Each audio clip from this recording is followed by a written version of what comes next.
زه د افغانستان د وسلوالو ځواکونو د اعلی سرقماندان په توګه د افغانستان د اتلو وسلوالو ځواکونو د ځان حیثیت او سلامتي مسؤول یم.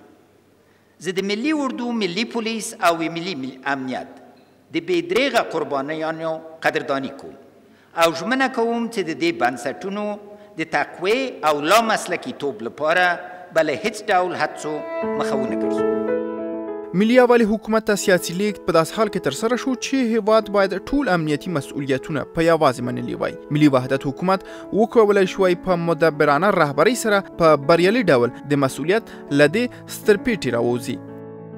ملي یووالي حکومت د هیواد د امنیتي وضعیت د مدیریت لپاره 4 کلنه امنیتي ستراتیژي جوړه کړه چې په امنیتي بنسټونو کې اصلاحات، د ځواکونو د وړتیاو لوړول، د هوایي ځواکونو غښتلي کېدل او د هیواد پر جغرافیه د حاکمیت ټینګښت لپاره لا زیاته همغږي شامله ده. دا ستراتیژي همدا اوس د عملي کېدو په حال کې ده.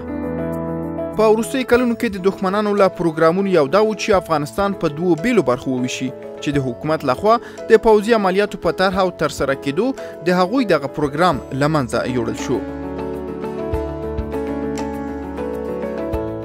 ملي یووالي حکومت په روښانه امنیتي پروګرامونو سره وکولی شول د ترهګرو ډلو پر وړاندې د مبارزې لپاره د نړیوالې ټولنې ملاتړ ترلاسه کړي او په دې برخه کې نړیواله اجماع رامنځته شوې ده.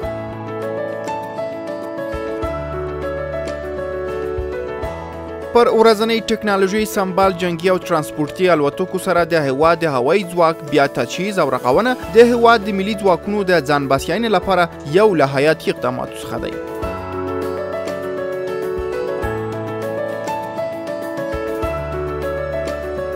د انکشافي پروژو د عملي کولو پر وړاندې د ګواښونو له منځه وړلو او له ترهګرو ډلو سره د اغېزناکې مبارزې لپاره د ځانګړو ځواکونو تشکیل لوړ او په پرمختللو وسلو د دغه ځواکونو د تجهیز لپاره لازم اقدامات ترسره شوي دي.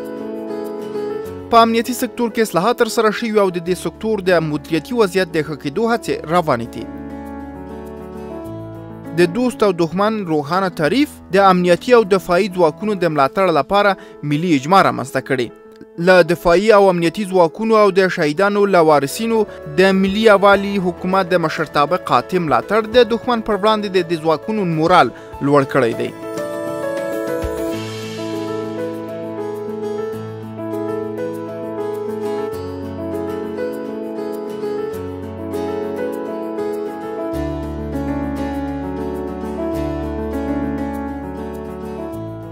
ملي یووالي حکومت د مکافاتو او مجازاتو د اصل پر بنسټ جګپوړي فاسد مسؤلین زندان ته استولي او ژمن منصوبین تقدیر او ستایلي دي. د افغانستان امنیتي او دفاعي بنسټونه ورځ تر بلې د مسلکي کېدو او غښتلي کېدو پر لور ګامونه پورته کوي.